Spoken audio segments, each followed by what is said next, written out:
नमस्कार दोस्तों। बीएड के लिए जो लेसन प्लान बनाए जाते हैं उसका एक फॉर्मेट आपके सामने है।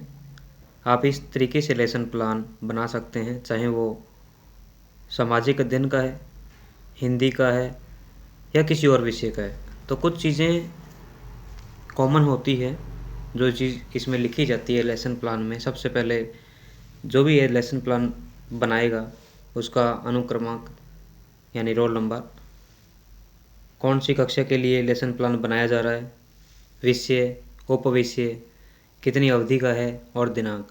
ये आपको सबसे ऊपर हेडिंग में लिखना होता है।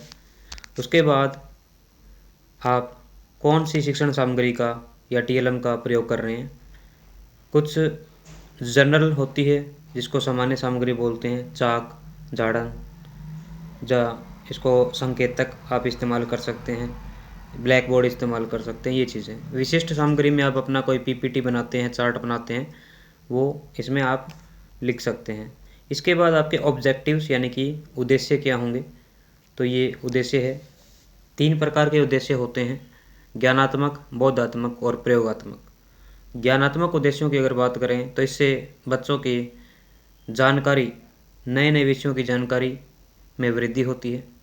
बोधात्मक उद्देश्य की बात करें तो बच्चे जो चीज़ें सीखते हैं उनकी बुद्धि में वो चीज़ें विकसित होती हैं और समझ पैदा होती है। और अगर प्रयोगात्मक उद्देश्य की अगर बात करते हैं तो ये ऐसे उद्देश्य है कि बच्चे ने जो भी उपविषय से सीखा है क्या अपने दैनिक जीवन में प्रयोग कर सकेंगे। ये एक प्रयोगात्मक उद्देश्य होता है और ये बहुत ही बढ़िया उद्देश्य माना जाता है।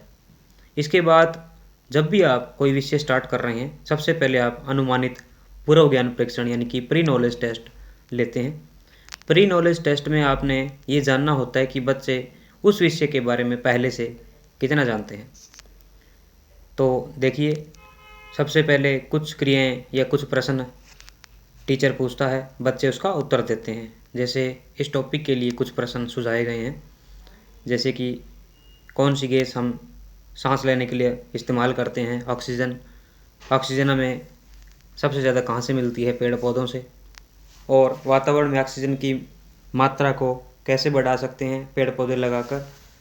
और अंत में इस प्रकार एक समस्यात्मक प्रश्न की तरफ बढ़ा जाता है, जहाँ जो विषय हम स्टार्ट करना चाहते हैं, पढ़ाना चाहते हैं, उससे संबंधित समस्यात्मक प्रश्न बच्चे से पूछते हैं। जैसे इसमें पूछा गया है कि मनुष्य के हस्तक्षेप के बिना उगने वाले और बढ़ने वाले पेड़ पौधों को क्या कहते हैं। तो बच्चों को इसके बारे में जानकारी नहीं थी, तो बच्चे इसका कोई रिस्पॉन्स नहीं देंगे या कुछ ऐसा रिस्पॉन्स देंगे जो कि उत्तर के साथ मैच नहीं करता होगा। फिर आप बच्चों को कहेंगे उपविषय की घोषणा के बारे में कि अच्छा बच्चों, आज हम इसी विषय के बारे में पढ़ेंगे, जो आपके विषय का नाम है आप बोलेंगे। फिर आप जो प्रेजेंटेशन करते हैं, प्रेजेंटेशन किस तरीके से करेंगे। प्रेजेंटेशन के लिए आप मुख्य रूप से 4 स्तंभ बनाए जा सकते हैं। सबसे पहले विषय वस्तु का, कि आप क्या पढ़ाना चाहते हैं, उसके टॉपिक्स या सब हेडिंग जो है। इसके बाद टीचर क्या काम करता है, छात्र अध्यापक क्रियाएं या टीचर्स एक्टिविटी जिसको बोलते हैं। इसके बाद छात्र क्रियाएं, बच्चे क्या करेंगे जिस दौरान अध्यापक पढ़ा रहा है। और लास्ट में ब्लैक बोर्ड का कार्य जो भी है, श्यामपट्ट कार्य, वो आप लिखेंगे जैसे कि इसमें लिखा हुआ है। इस प्रकार आप इसको बनाएंगे। जैसे इसमें प्राकृतिक वनस्पति के बारे में बताया है, उसके बाद प्राकृतिक वनस्पति के कितने प्रकार होते हैं उन प्रकारों के बारे में बताया है। छात्र ध्यान से सुनेंगे और समझने की कोशिश कर रहे हैं।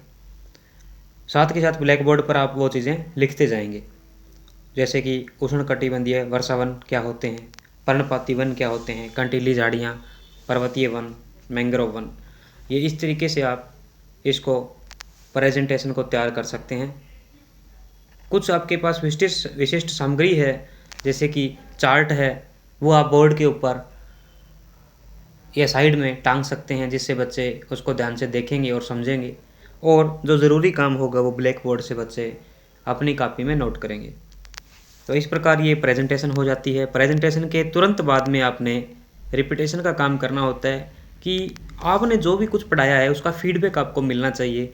वो फीडबैक आपको पुनरावृत्ति से मिलता है, जिसको रिपीटेशन बोलते हैं।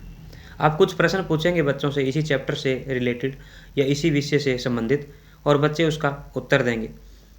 उससे आपको ये पता लगेगा कि आपने जो भी विषय पढ़ाया है, जो भी टॉपिक आपने पढ़ाया है, क्या बच्चे उसको अच्छे से समझ पाए हैं। अगर बच्चे सभी प्रश्नों के उत्तर देने में समर्थ होते हैं, या कह सकते हैं कि लगभग 75 से 80% बच्चे अगर इस प्रश्नों के उत्तर दे सकते हैं, तो आपका ये लेसन प्लान सफल माना जाता है। अंत में आप इस लेसन प्लान का अंत करेंगे गृह कार्य के साथ। कुछ प्रश्न आप बच्चों को देंगे घर से करने के लिए, या कुछ प्रैक्टिकल वर्क अगर है तो वो भी दे सकते हैं। जैसे कि इसमें कुछ प्रश्न दिए गए हैं, प्राकृतिक वनस्पति और उसके प्रकारों का वर्णन करें, पर्वतीय वन किसे कहते हैं, मैंग्रोव वन कहाँ पाए जाते हैं। कुछ ये गृह कार्य के लिए प्रश्न है। प्रैक्टिकल के लिए आप ये दे सकते हैं कि बच्चों अपने आसपास के जितने भी पेड़ पौधे आपको दिखाई देते हैं, आपके घर के आंगन में है, आपके बगीचे में है, या आप पार्क में जाते हो तो वहाँ कौन कौन से पेड़ लगे हुए हैं, उनके नाम या उनके पत्ते इकट्ठे करके लेके आएँ। तो ये कुछ इस प्रकार का प्रैक्टिकल वर्क भी आप बच्चों से करवा सकते हैं। तो इस तरीके से आप ये एक लेसन प्लान कंप्लीट कर सकते हैं। आगे और लेसन प्लान अगर आपको चाहिए तो एक कंप्लीट लेसन प्लान की सीरीज़ एसएसटी के लिए और अन्य विषयों के लिए भी इस चैनल पर आपको मिलेगी। तो आप ये चैनल फॉलो करें, सब्सक्राइब करें, लाइक करें। Thank you.